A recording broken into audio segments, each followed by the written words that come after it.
du Kourou et du Nord-Kivu. En effet,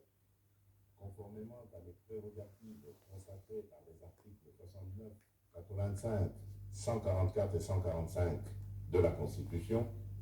je recourais à ce dispositif exceptionnel de gouvernance afin de répondre de la manière la plus appropriée et la plus adaptée à cette situation,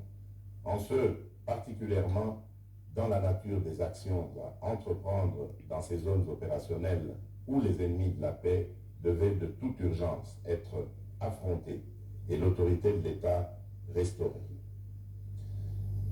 À situation exceptionnelle, mesure exceptionnelle.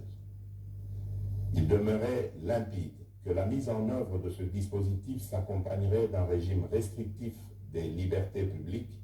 non sans incidence sur le mode de vie habituel de nos populations, immédiatement sensibilisées à consentir à d'importants sacrifices en guise de soutien patriotique à cette lutte pour la survie de notre nation. C'est pourquoi, 2 années et 4 mois après l'entrée en vigueur de ce régime d'exception aux conséquences tout aussi exceptionnelles sur le quotidien des populations sur terrain, et à la suite de plusieurs rencontres avec des sénateurs,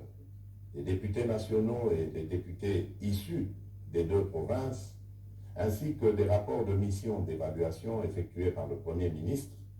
j'apercevais clairement le besoin d'une réflexion approfondie impliquant tous les acteurs concernés sur la question en vue d'obtenir les recommandations les mieux indiquées au sujet de la situation juridico-politique rencontrée dans ces 2 provinces. Cette réflexion devait toutefois avoir lieu tout en veillant à préserver les avancées significatives socio-économiques, politiques et sécuritaires acquises par la gouvernance militaire de l'état de siège. Face à la prolongation de cette situation exceptionnelle et soucieux de prendre en compte les aspirations